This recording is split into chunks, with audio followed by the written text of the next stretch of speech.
Ya, halo, selamat berjumpa kembali dengan saya Arya Ahmad Arman. Ya, pada kesempatan kali ini kita akan mencoba melanjutkan perbincangan kita tentang project management atau lebih tepatnya pengenalan project management ya. Karena ini bukan satu paket kuliah yang lengkap, namun memperkenalkan project management, apa itu project management, mengapa itu penting ya, dan sebagainya sehingga diharapkan bagi yang menyimak bagian kuliah ini, akhirnya mendapat pemahaman bahwa project management merupakan satu bagian yang penting dalam mengelola project, dalam case kita project-project IT ya, untuk mendukung transformasi digital. Ya, baik, mari kita lanjut bagian kedua ini sebagai kelanjutan dari bagian pertama. Ya, saya ingin mengingatkan kembali posisi perbincangan kita ya. Jadi sebetulnya fokus kita adalah transformasi digital ya, strategi untuk melakukan transformasi digital. Tentunya transformasi tidak akan berjalan tanpa dukungan ya, teknologi yang sebagian harus dikembangkan, disiapkan dalam bentuk project ya. Tentunya tidak hanya project management yang penting, tapi ada kegiatan manajemen-manajemen yang lain ya. Namun pada pada apa pertemuan ini kita akan fokus ke project management bagian kedua sebagai kelanjutan dari bagian pertama yang sudah disajikan lebih awal. Baik, saya barangkali ingin mulai walaupun ini sebaiknya di yang pertama tapi tidak masalah lah. Ya, kita sampaikan, kami sampaikan di bagian kedua ini ya.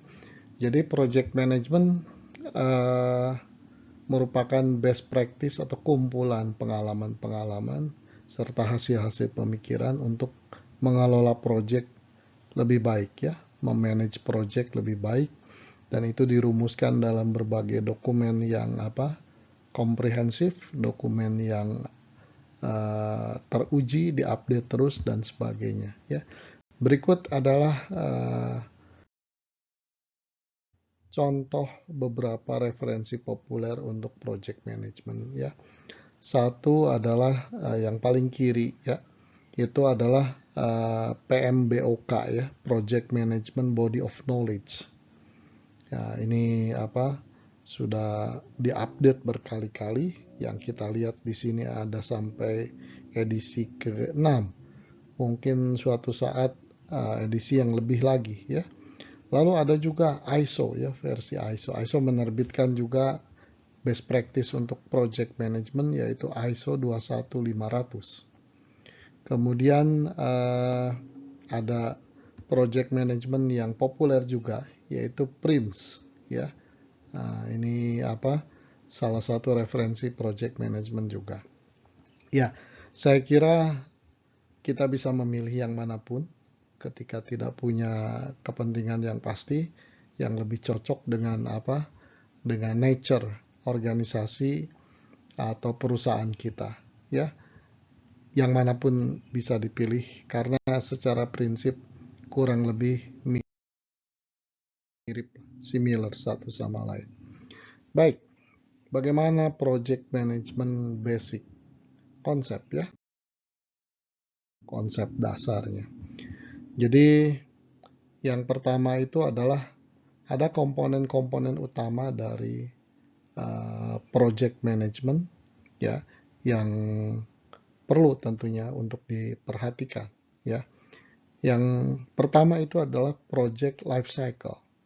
Jadi ada siklus dasar bagaimana project itu diinitiate, direncanakan, kemudian dijalankan, kemudian dimonitor ya. Nah, itu semua dikemas dalam satu rangkaian yang disebut project life cycle.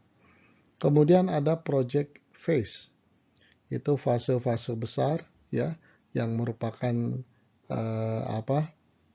collection ya, kumpulan dari aktivitas-aktivitas yang saling terkait satu sama lain. lalu ada phase gate, transisi lah antar satu fase ke fase yang lain, ya, supaya jelas bahwa fase mana sudah berakhir lalu memasuki fase berikutnya, sehingga jelas apa kriteria bahwa fase itu berakhir dan sudah masuk ke fase berikutnya. Walaupun itu tidak selalu harus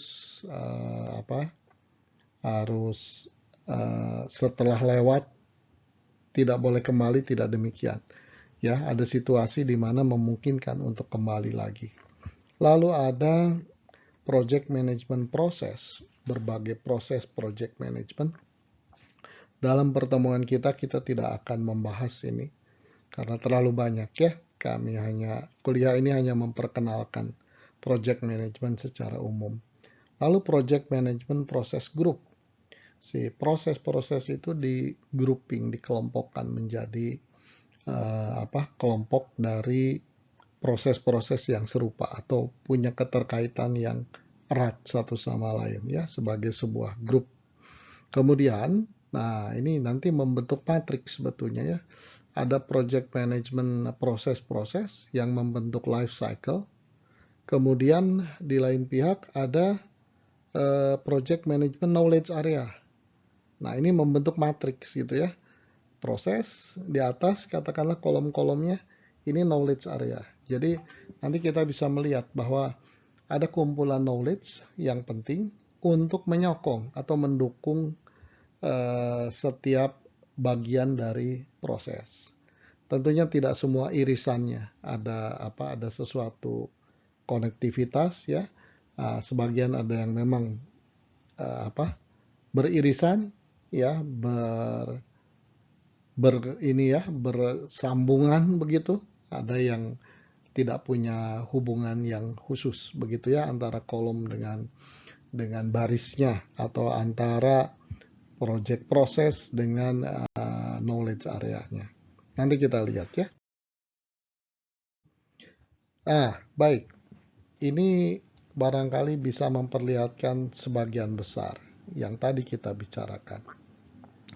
Jadi hubungan antar komponen dalam konteks project management, ya. Pertama itu adalah ada project life cycle paling atas di dalam gambar, ya, yaitu siklus project. Yang mana? Nah, itu bisa dilihat tuh. Mulai dari starting the project, kemudian diikuti oleh organizing and preparing. Ya, menyiapkan organisasinya, menata, kemudian mempersiapkan, ya. Nah, ini ada project plan, terutama membuat project plan. Kemudian carrying out the work, bekerja, mengerjakan, mengeksekusi. Mengeksekusi apa? Mengeksekusi plan yang sudah disiapkan di preparing tadi sebelumnya. Nah, itu carrying out. Kapan selesainya? Sampai ada kriteria tertentu, deliverable-nya semua tercapai, maka kita memasuki fase terakhir, ending the project, ya. Nah, lalu kemudian ada ini, ya, 1, 2, 3, 4. Ini bisa dikatakan ini transisi lah, ya, transisi antar fase-fase utama project, ya. Jadi ini ada 4 transisi yang harus kita pahami sehingga jelas, ya, bahwa kita sekarang ada di mana. Apakah di tengah starting project, apakah sudah atau sedang memasuki fase berikutnya, berpindah fase, nah, atau sudah masuk fase berikutnya dan seterusnya. Lebih jelas, ya, memperlihatkan status. Nah, ini semua ini didukung oleh proses-proses, ya, oleh proses-proses. Detailnya tidak kelihatan di sini. Yang kelihatan hanya grupnya. Jadi proses itu dikelompokkan menjadi 5 proses grup, ya. Ini 1, 2, 3, 4, 5, ya. Initiating proses, planning proses, executing proses, monitor and controlling proses, serta closing proses, ya. Untuk meyakinkan pemahaman, pengetahuan, knowledge, kompetensi, dan sebagainya cukup untuk mendukung proses. Nah, ada knowledge area di sini ya. Knowledge area yang isinya sebetulnya knowledge. Hanya dibagi-bagi, dikelompokkan, di grup lagi. Knowledge-nya nih ya, bukan prosesnya. Knowledge-nya dikelompokkan menjadi 10 grup knowledge. Nah, yang nanti akan dibuat matriks antara proses grup dengan knowledge area ya. Itu kira-kira memahami secara keseluruhannya. Sekali lagi kita tidak akan bahas lengkap semuanya, tapi memberikan pemahaman kira-kira bagaimana memahami konsep dasar Project Management versi PMBOK ya, Project Management Body of Knowledge. Nah, ini matriks yang tadi saya sampaikan ya, matriks yang tadi saya sampaikan. Jadi di sini ada knowledge area. Ada 10 nih knowledge area ya. Kenapa nomornya 4 sampai 13? Nah, ini sebetulnya teknis saja untuk memudahkan bahwa pembagian babnya di dalam bukunya. Nah, ini terletak di bab 4 lah, kira-kira begitu ya. Bab 5, bab 6, sehingga lebih mudah kita mencarinya nanti. Ya, mulai 4, 5, 6, dan seterusnya. Tapi sebetulnya kita tidak terlalu harus risau dengan nomor berapa. Yang penting ada berapa banyak dan yang mana berhubungan dengan proses, grup proses yang mana.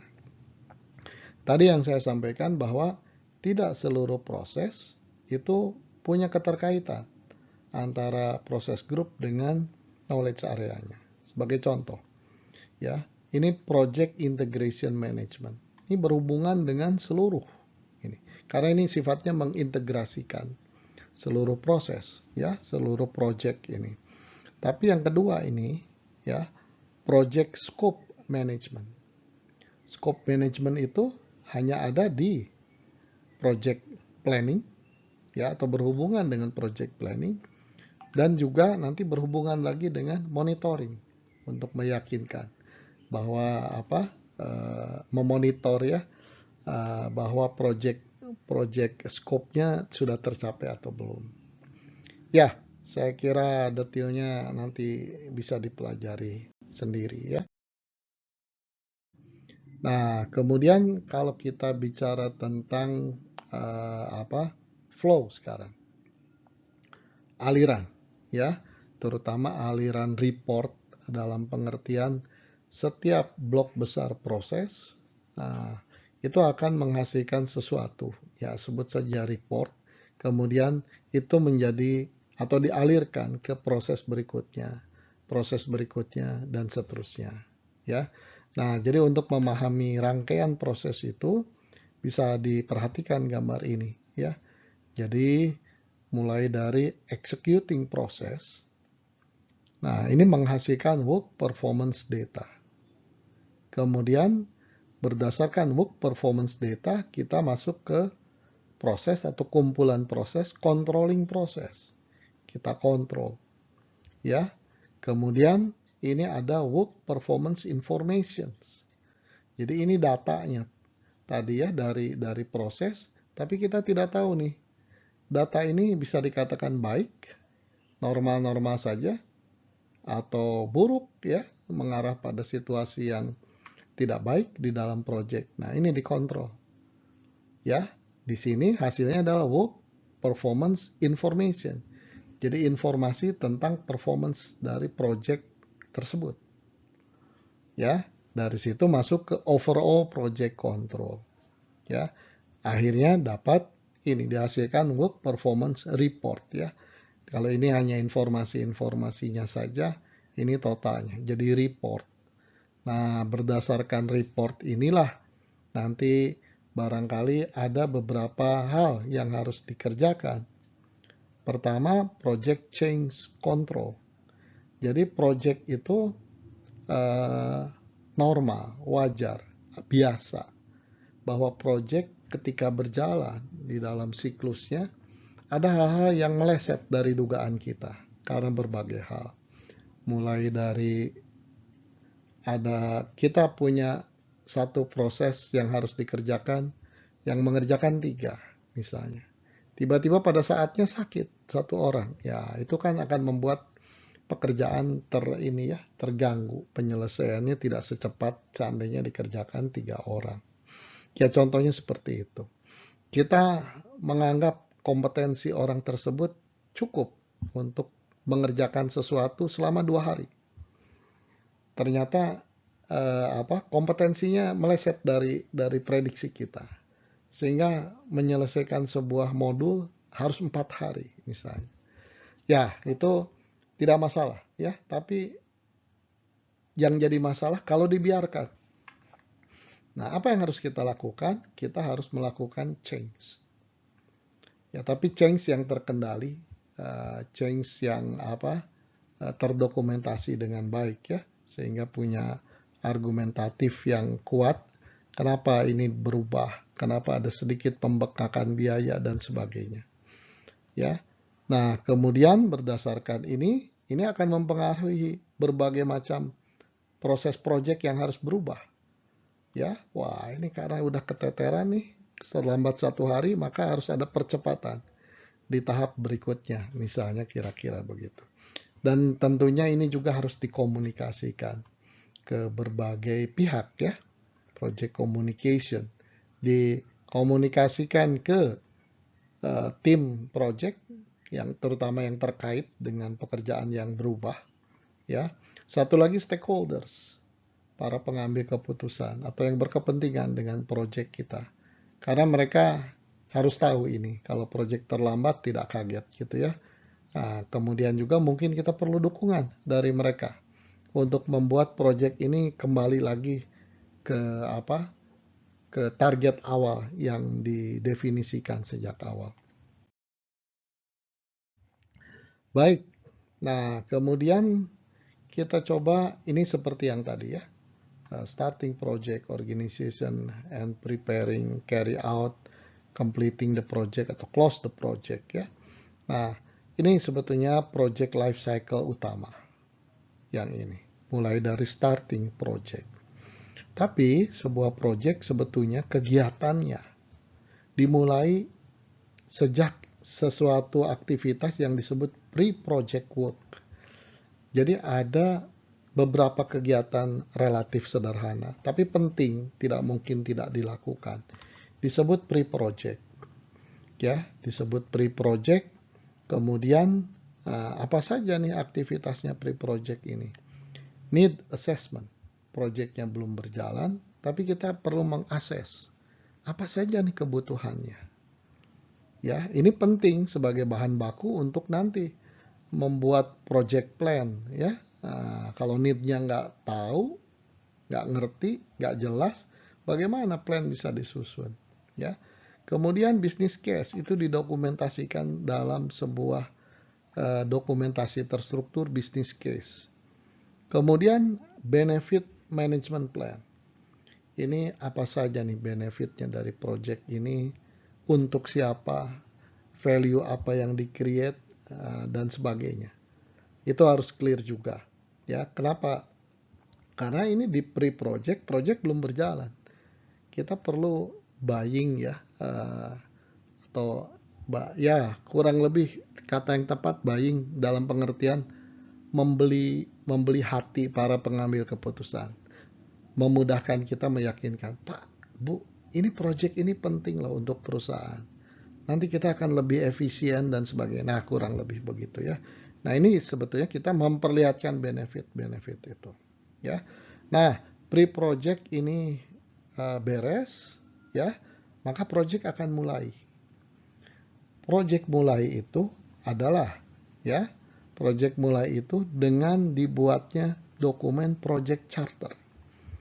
Jadi dokumen pertama yang di-create untuk sebuah project adalah project charter. Ya, di dalam project charter biasanya ada penunjukan pimpinan project siapa. Kemudian ada deliverable utama itu apa saja. Berapa lama project ini harus selesai, ya. Nah, hal-hal yang sangat umum di situ. Termasuk anggarannya berapa. Itu project, ya. Nah, itulah yang jadi bekal formalitas pertama itu adalah project charter. diberikan kepada project manager. Project manager jadi punya bekal. Oh, saya punya kewenangan karena saya sudah ditunjuk dalam project charter. Kira-kira begitu. Ya. Lalu project manager akan segera membentuk tim, kemudian melakukan berbagai aktivitas, sequence of activities ya. Setelah starting project, organizing and preparing dan seterusnya. Tapi itu dilakukan bersama-sama tim yang sudah dibentuk ya. Nah, kira-kira begitu ya hubungan antar satu proses dengan proses lainnya, juga dengan dokumen yang dihasilkan, dengan fase-fasenya dan sebagainya ya. Baik, kita lanjutkan. Nah, ini adalah tadi kan ada project group of process ya, ada knowledge area begitu. Nah, ini knowledge area ini tadi ya. Knowledge area paling awal itu adalah project integration. Yaitu ada sebetulnya komponen-komponen project yang lebih spesifik terkait dengan fase-fase. Fase tadi perencanaan ya, fase work dan sebagainya. Nah, kalau itu spesifik jadi life cycle utamanya project ya.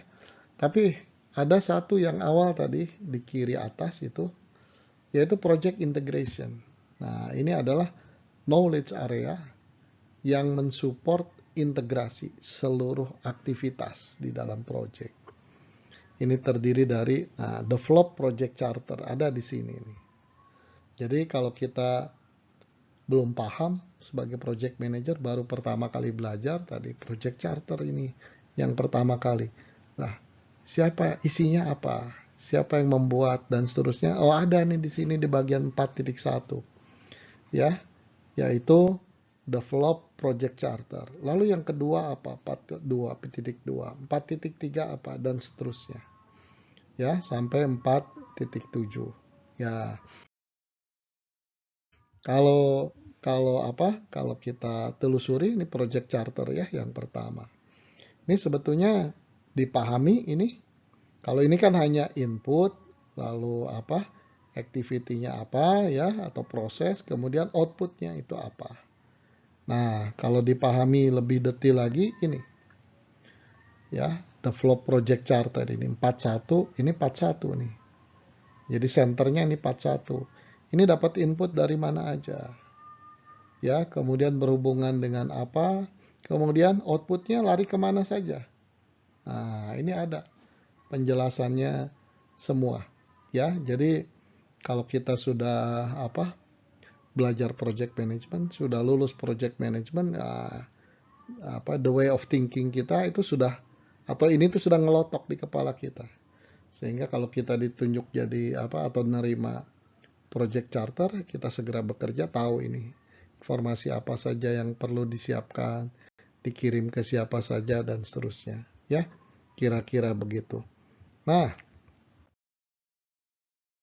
kemudian yang kedua, develop project management plan. Nah, ini tidak kalah penting. Jadi plan. Setelah ini kan di dalam grup proses itu ada ini ya, work ya, bekerja, mengerjakan, execute begitu. Nah, ini sebetulnya mengeksekusi apa? Mengeksekusi ini project management plan.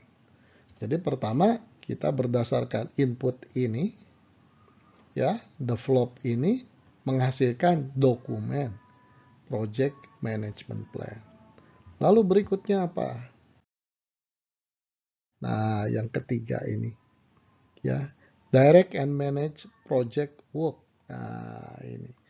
Jadi bagaimana ini pekerjaan project dikelola ya. Nah, diarahkan dan dikelola. Inilah detailnya semua ya. Ini ada semua ya, satu sisanya 44, 45, 46, 47. Saya perlihatkan dengan cepat ya. Nah, ini 44 nih. Proses 44, inputnya apa, outputnya apa. 45, 46, 47. Ini baru yang proses keempat tadi ya. Yang paling atas, ingat di dalam matriks itu yang paling atas 4. Yang tadi saya mengatakan, kenapa startnya nomor 4 tidak 1? Itu hanya memudahkan karena dalam deskripsinya babnya bab 4 ya. Nah, setelah 4 ada 5, 6, 7 terus sampai 13. Karena totalnya ada 10 knowledge area ya. Nah, setiap ini knowledge area ada deskripsi seperti ini. Jadi super lengkap ini ya seluruh deskripsinya. Tapi saya tidak akan menjelaskan 51, 52, 53 dan seterusnya. Yang penting Anda sudah tahu sekarang bahwa yang namanya Project Management Body of Knowledge PMBOK itu menyajikan referensi project yang super lengkap ya. Tinggal bagaimana kita mempelajarinya. Baik. Saya akan beralih ke project manager kompetensi. Jadi orang yang memanage project disebut project manager. Apa sih kompetensinya? Ya, yang kompetensi utama yang diperlukan apa? Jadi yang pertama itu adalah perlu knowledge tentang atau kompetensi tentang technical project management. Ya, kemampuan project management, pemahaman project management secara mendalam, secara umum tapi mendalam. Karena dia yang harus mengarahkan, membawa timnya dan sebagainya. Yang kedua adalah leadership. Kenapa? Karena memimpin project team ya, tentunya harus punya kemampuan leadership. Yang ketiga, ini project biar bagaimanapun adalah bagian dari bisnis, bagian dari pencapaian strategi perusahaan. Oleh karena itu dia harus punya juga ini knowledge tentang strategic and business management. Sehingga ketika berkomunikasi dengan stakeholders bisnis terutama juga untuk mendapatkan mendapatkan user requirement begitu. Nah, itu jadi lebih mudah paham. Ya, kira-kira itu project manager kompetensi yang diperlukan. Lalu, ada two major categories of process. Jadi, proses itu dari kacamata yang lain dapat dikategorikan menjadi dua proses besar. Satu proses tentang project managerial, ya, how to manage project. Ya, ada 10 knowledge area, ya, ada 3 kompetensi tadi. Nah, itu adalah project management process. Nah, ada satu lagi. Nah, ini project tentang apa? Kalau projectnya ini tentang apa? Tentang software development misalnya. Nah, berarti ini product oriented process adalah knowledge tentang software development. Walaupun ini nanti ada leadernya sendiri, ada pimpinannya sendiri, product oriented process. Tapi kan ini dengan ini harus kolaborasi gitu. Ya, harus nyambung satu sama lain, harus ngobrol satu sama lain. Sehingga di situ harus saling ada bahasa yang nyambung satu sama lain. Misalnya kalau kita bicara, wah ini proyeknya tentang pengembangan aplikasi, ya tentunya harus bahasanya sama. Bukan bahasa C, bahasa Java ya, itu terlalu teknis. Tapi misalnya dalam bahasa simbol, sehingga begitu ada diagram dua-duanya bisa baca. Misalnya pakai UML, Unified Modeling Language ya, kira-kira seperti itu. Nah, kemudian sedikit penjelasan mengenai karakteristik ya. Kalau tadi project management proses itu berlaku sama untuk project apapun. Ya, jadi basically yang namanya project management itu mau project apapun kurang lebih sama atau banyak sekali persamaannya. Justru yang berbeda itu adalah product oriented process. Makanya dibaginya seperti ini supaya nanti sisi project manajemennya selalu sama gitu.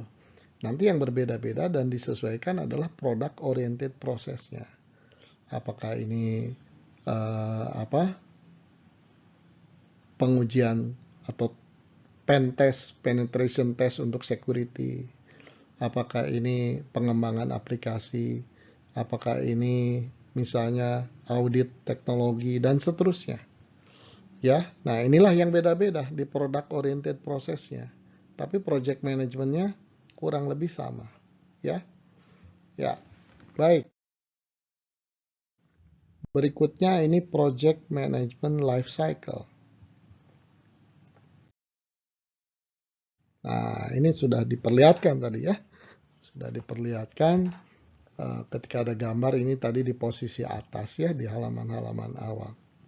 Jadi sebuah project life cycle kira-kira terdiri dari 4 fase besar ya, yaitu starting the project, kemudian organizing and preparing, carrying out the work, and lalu ending the project ya. 4 fase besar, kemudian ada transisi antar fase, ada 4 transisi antar fase ya, yang menjadi penghubung dari satu fase ke fase yang lain. Nah, kemudian di lain pihak ada project life cycle dari produk yang akan dihasilkan. Nah, ini harus sedikit hati-hati ini ya, supaya sejalan, supaya sinkron begitu ya. Sebagai contoh begini, ceritanya kita mau project management untuk pengembangan aplikasi. Pengembangan aplikasinya menggunakan pendekatan waterfall misalnya. Di mana waterfall itu adalah semua requirement produk dikembangkan pada saat ya katakanlah bersamaan, sehingga ini project ini jalan satu siklus. Baru kelihatan di akhir hasilnya semua satu siklus. Nah, ini tentunya si project manajemennya juga harus di set up seperti itu, satu siklus juga, ya. Nah, ini agak hati-hati kalau misalnya kita menggunakan pengembangan aplikasi projectnya misalnya menggunakan Scrum yang multi siklus, N siklus, ya. Berarti ya kemungkinan pertama kalau kita menggunakan project management yang umum, ya ini harus diulang-ulang ini N siklus, iterasi gitu ya. Karena sifat yang dikontrolnya sebagai project itu multi siklus ya. Nah, tapi bisa juga begini, sekarang itu berkembang juga. Ada yang namanya agile project management. Jadi bisa kalau kita mau mengembangkan aplikasi pakai Scrum, maka di tatanan software engineeringnya pakai mengikuti Scrum sepenuhnya. Kemudian di project managementnya kita adopsi yang agile project management. Jadi siklusnya sinkron lah, satu sama lain ya, kurang lebih begitu. Oke, berikutnya ini adalah planning and work breakdown structures ya, perencanaan. Nah, tapi bagaimana untuk melakukan perencanaan? Filosofinya dulu ya. Jadi kalau kita melakukan perencanaan untuk sesuatu yang complicated, tentunya jadi merencanakannya pun tidak sederhana. Ya, salah satu yang complicated itu adalah ini sistem demikian besar. Tapi juga tidak ada pemisahan yang sudah baik. Ini komponen-komponen sistemnya gimana? Dari sistem, subsistem, sub-subsistem. Nah, ini tidak ada pembagian yang sistematis. Nah, oleh karena itu, bagaimana supaya mengelola proyek lebih mudah? Itu mulai dengan tahap planning dan sekaligus didukung oleh WBS, Work Breakdown Structures. Apa itu WBS? Sesuai namanya, Work Breakdown Structures. Jadi ini membreakdown, memilah-milah sebuah pekerjaan yang besar menjadi komponen-komponennya, tapi secara terstruktur, ya, sehingga nanti kita bisa mengerjakan, memanage itu per komponen-komponen yang sudah kecil-kecil, sehingga lebih mudah mengerjakannya, ya. Tapi biar bagaimanapun itu secara struktur bisa membentuk sebuah struktur yang jadi besar, ya. Dengan demikian maka ini sinkron. Nah, mari kita coba pahami itu, ya. Jadi di dalam project management itu ada bagian yang menjelaskan bagaimana kita sebaiknya meng-create WBS, meng-create work breakdown structures. Ini sumber masukan ke proses ini adalah project management plan, kemudian project document, kemudian enterprise atau organization. Ya, ini akan menghasilkan project management plan, ya, yang sudah lebih up to date. Yang mungkin sebelumnya sudah ada tapi belum detail, belum up to date dan sebagainya. Ini detailnya lebih detail, lalu ada taksiran berapa sumber daya yang dibutuhkan untuk satu bagian breakdown dari pekerjaan, ya. Lalu berapa lama prediksi mengerjakannya. Ini jadi lebih mudah ditaksir semuanya, ya. Dan satu lagi, WBS ini menghasilkan project dokumen yang lengkap, ya. How to develop WBS, ya, bagaimana mengembangkan work breakdown structures yang baik, ya. A good way of developing your project WBS is by using the major milestone or deliverable. Jadi intinya adalah di pikiran kita, mindset kita tuh ingin membreakdown secara terstruktur, ya, breakdown secara terstruktur. Nah, kita harus punya prinsip yang jelas. Kita mau membreakdownnya dengan cara bagaimana. Nah, ini ada dua anjuran. Walaupun tidak tertutup kemungkinan ada cara membagi yang lain, tapi esensinya cara membagi dan punya prinsip, gitu ya. Nah, salah satunya adalah misalnya menggunakan milestone. Jadi menggunakan milestone itu ya tahapan-tahapan dalam mencapai akhir, ya. Jadi ini tahap pertama misalnya, ini tahap kedua, nanti tahap ketiga, terus sampai yang akhir tahap kelima.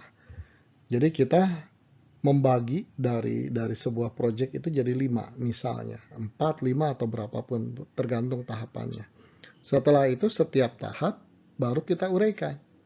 Supaya tahap itu tercapai, ada pekerjaan apa saja yang harus dilakukan. Nah, sisanya udah work semuanya. Hanya yang layer keduanya itu adalah milestone. Nah, atau bisa juga bukan berdasarkan milestone tahapan tadi, tapi berdasarkan deliverable. Project ini ada berapa deliverable sih? Nah, misalnya, ada 3 deliverable. Oke. Deliverable pertama supaya terdeliver, nah, maka harus ada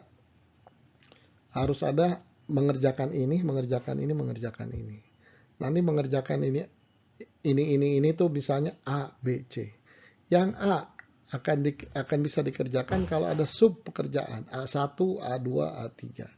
A2 di breakdown lagi jadi A21, A22. Nah, kira-kira seperti itu, ya. Ada pertanyaan menarik sebetulnya. Lalu sampai kapan kita harus berhenti mendetailkan itu? Ya. Nah, ini pemahamannya, ketika kita detailkan terlalu detail akan jadi complicated juga. Wah, banyak sekali sub pekerjaannya. Ya. Nah, tapi kalau tidak cukup detail, kita akan kesulitan juga menaksir. Jadi intinya di ujung setiap breakdown itu di ujung itu harus cukup sampai kita bisa menaksir berapa dukungan sumber daya yang diperlukan untuk mengerjakan pekerjaan di kotak tersebut, di sub pekerjaan tersebut, ya. Lalu taksiran berapa lama ini mengerjakannya. Nanti itu di-summarize, dikumpulkan, ya kita bisa tahu jadinya. Oh, project ini bulan kesekian perlu berapa orang, ahli apa. Ya. Lalu deliverable yang mana akan selesai kapan, dan seterusnya. Nah, ini akan bisa kita predik ya dengan akurat kalau kita sudah membuat WBS yang baik, ya, yang lengkap. Ya. Oke, ini contoh. Nah, contoh WBS yang dibagi. Jadi yang paling atas tuh nama project, ya, nama projectnya. Nah, ini yang penting tuh yang kedua dulu ini, karena di sini ada beberapa alternatif. Tadi kan bisa di slicing, dipisah-pisah, dibagi-bagi berdasarkan milestone pekerjaan, urutan langkah pekerjaan, urutan besar langkah pekerjaan. Bisa dibagi-bagi berdasarkan deliverable, bisa dibagi-bagi yang ini, nah beda lagi nih, work package. Ya mirip deliverable sebetulnya, work package. Jadi ini ada paket-paket pekerjaannya. Oh, ada paket assessment, ada paket standard development, ada paket system engineering, ada paket project management. Nah, ini. Jadi yang kedua ini yang penting. Setelah itu baru kita breakdown lagi menjadi sub pekerjaan. Jadi ini untuk supaya ini selesai, maka kita harus lakukan ini 111, 112 dan seterusnya. Apakah cukup berhenti sampai 111? Wah, ini kayaknya masih belum bisa kita taksir nih. Harus di breakdown lagi. Nah, inilah breakdown lagi. Setelah di breakdown lagi, wah, tampaknya saya sudah bisa menaksir nih. Ini 3 orang, 2 hari. Nah, begitu. Kalau itu sudah, berarti sudah jangan di breakdown lagi. Berhenti sampai di sana. Ya, prinsipnya seperti itu. Kemudian ini contoh yang lain. Yang pemisahannya dilakukan berdasarkan fase. Ya, product requirement, detail design, construct, kemudian integration and test. Jadi ini fase pekerjaan, urutan langkah tadi, milestone. Ya. Nah, saya tadi lupa di gambar halaman sebelum ini juga sudah ada tadi. Yaitu ada satu hal yang jangan dilewatkan, project management. Jadi ini ada 1, 2, 3, 4, 5. Mau di depan, mau di belakang nggak ada masalah sebetulnya. Tapi dari 5 ini, 4 adalah cara membagi berdasarkan pekerjaan. Yang 1 itu default. Project manajemennya itu sendiri. Jadi ini kegiatan-kegiatan untuk project management. Misalnya project management tuh menyiapkan laporan, ya, melakukan penggajian, ya, dan sebagainya lah. Atau presentasi ke stakeholders. Ini project management semuanya. Sisanya yang ini yang work oriented, ya, berorientasi pada pekerjaan. Baik. Kemudian, nah kalau ini adalah organized by deliverable. Jadi ini satu project management itu pasti selalu ada, ya. Sisanya, nah ini deliverable. Misalnya deliverable-nya itu ada training, ada data, ada air vehicle, ada support equipment dan sebagainya. Ya sudah, ini daftar ini. Sisanya di layer 3 lah ke bawah itu pekerjaan, sub pekerjaan dan sub pekerjaan, ya. Ya, ini contoh yang sangat nyata ya. Ini project management, kemudian ini kalau dilihat ini apa nih? Requirement, infrastructures, back end. Nah, ini dibagi berdasarkan campuran nih. Yang ini infrastructure, back end, ini lebih ke komponen-komponen sistem. Tapi yang ini requirement, ya. Nah, ini jadi agak beda. Project management ada tersendiri, ya. Nah, ini satu contoh membagi.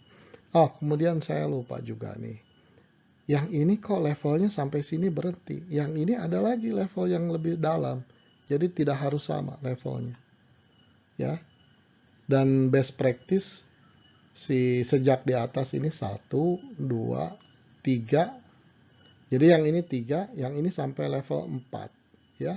Sampai level 4. Jadi yang benar levelnya harus berapa? Level tidak harus sama.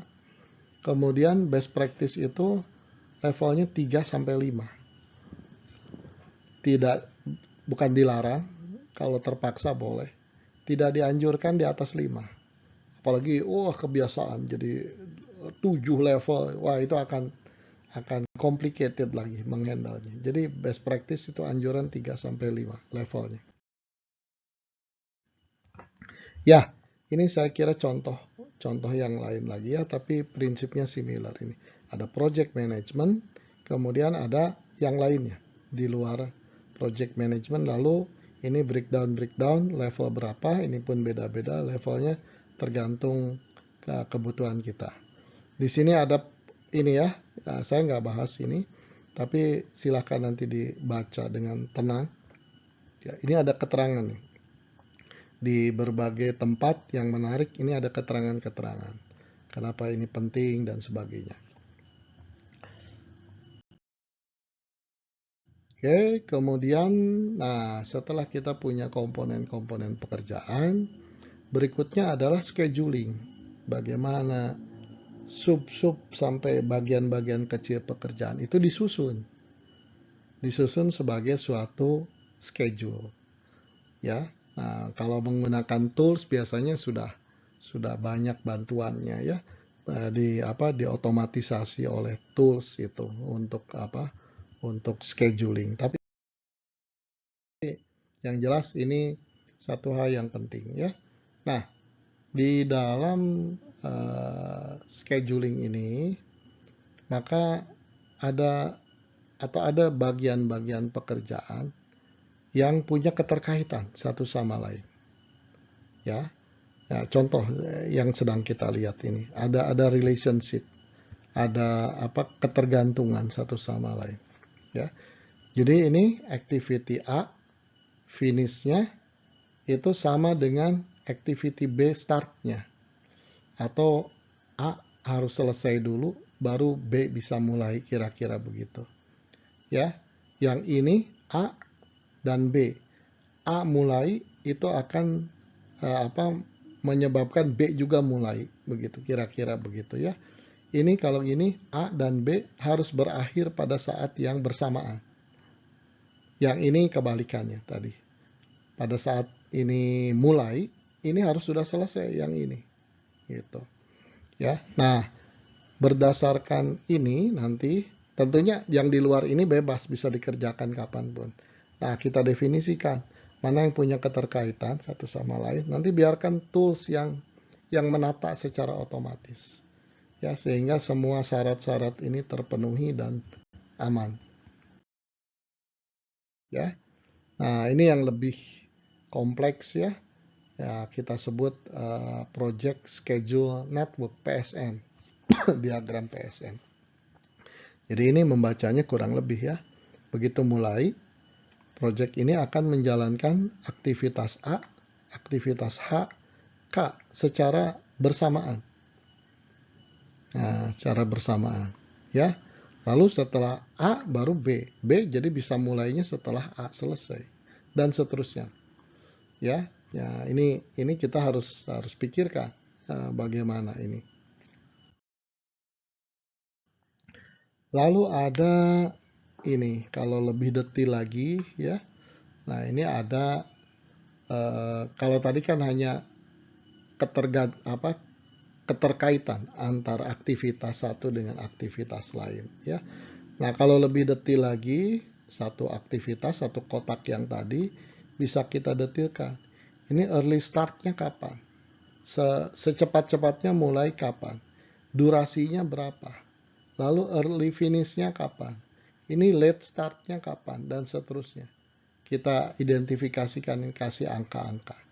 Nanti sistem tools-nya yang akan mencoba mencari optimasi terbaiknya, yang memenuhi syarat-syarat yang kita tentukan. Ya, termasuk kalau ada keterlambatan kita ubah nih angka-angka ini. Nanti sistem menata ulang semuanya. Ya, itu banyak tools yang tersedia sekarang mampu melakukan itu. Ya, ini saya kira contoh keterkaitan ya. Yang ini tidak terlihat betul ini tadi si angka-angkanya. Kalau yang ini terlihat lengkap semuanya. Jadi implementasi yang ini di dalam bentuk lain adalah seperti ini. Ya. Baik, kemudian lalu ini mengingatkan bahwa memberitahu bahwa sebuah proyek dapat dieksekusi dengan lebih dari satu alternatif cara. Cara yang dimaksud di sini adalah distribusi pekerjaan. Misalnya gini, kalau proyek ingin cepat selesai, ya, ini bisa kita, atau gini, ini normal nih semua. Dikerjakan tidak ada tumpang tindih. Ini dulu, lalu lanjut ini.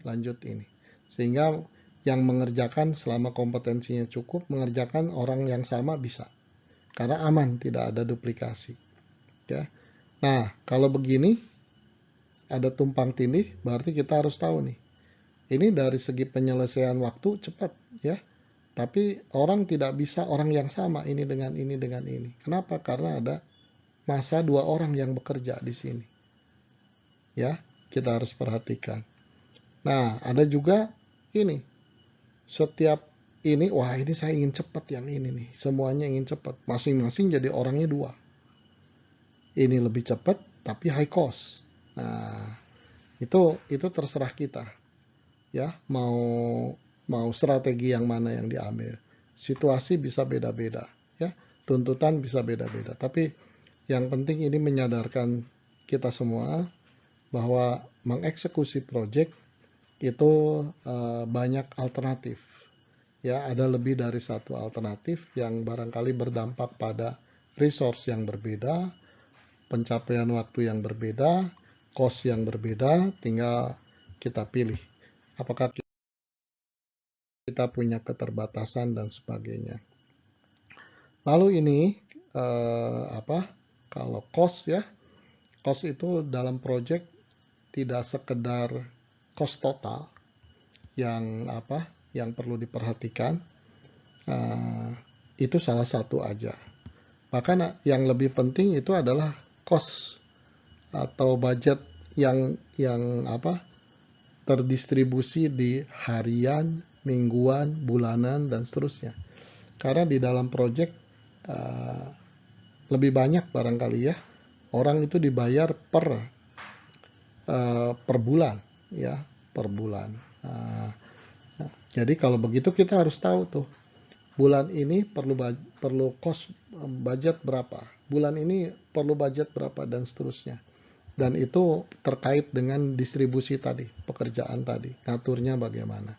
Dan tentunya ini harus disetujui oleh pihak-pihak di perusahaan yang mengendalikan keuangan. Biasanya sebuah project misalnya project nilainya 1 miliar, tidak begitu ditunjuk dalam project charter, saya sebagai project manager, lalu ditransfer ke rekening saya. Pak, ini 1 miliar, silakan Bapak kelola ya. Biasanya nggak begitu. Tapi justru, Pak, tolong Bapak buatkan budget planning ya, bulan 1, bulan 2, dan seterusnya. Siapa saja, nomor rekeningnya apa, nanti kami transfer otomatis. Nah, kurang lebih begitu ya. Ini contoh yang lain tadi, network ya.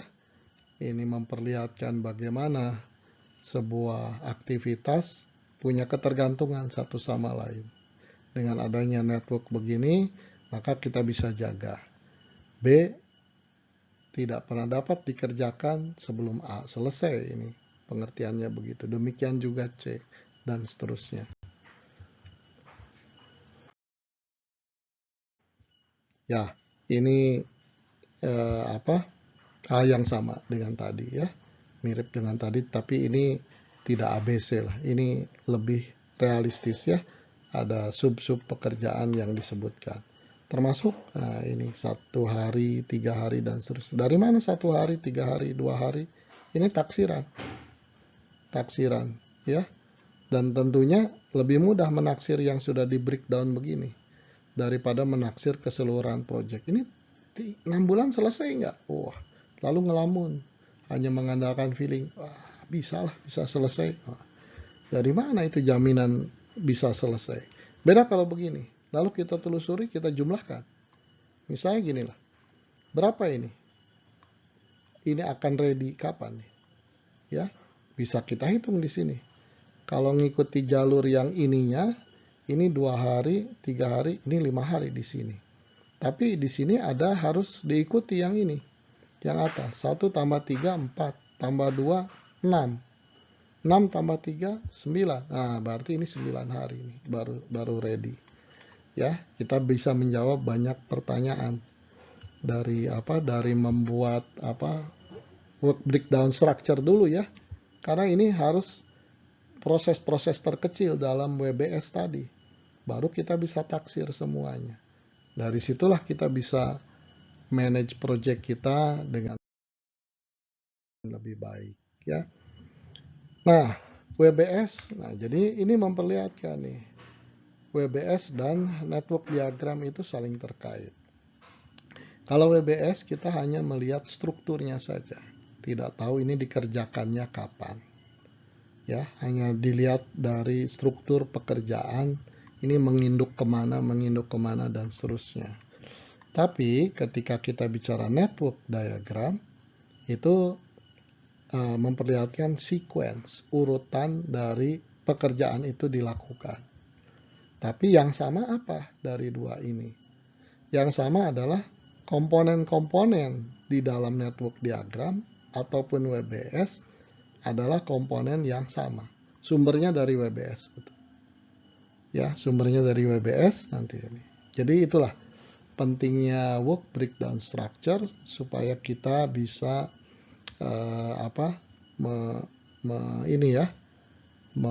manage pekerjaan itu dengan lebih baik gitu. Ya, saya kira itu saja yang bisa saya sampaikan sebagai kelanjutan dari project management ya. Jadi ada 2 paket, dua pertemuan kuliah, ekuivalen 2 pertemuan kuliah tentang project management. Silahkan dipahami. Kalau ingin lebih paham, cari bukunya. Kalau ingin dapat perlu bukunya, nyari-nyari susah, barangkali bisa coba nanti hubungi saya untuk dapat pinjaman lah PDF-nya, ya kira-kira seperti itu. Dan dengan project management itu kita bisa mengelola project lebih baik, lebih terkendali, walaupun tidak jaminan ya. Tapi dengan menggunakan konsep project management pasti lebih baik ini hasilnya daripada tidak menggunakan. Ya, kurang lebih begitu. Baik, sekali lagi itu yang bisa saya sampaikan. Terima kasih atas perhatiannya. Sampai ketemu di materi yang lain ya. Selamat sore.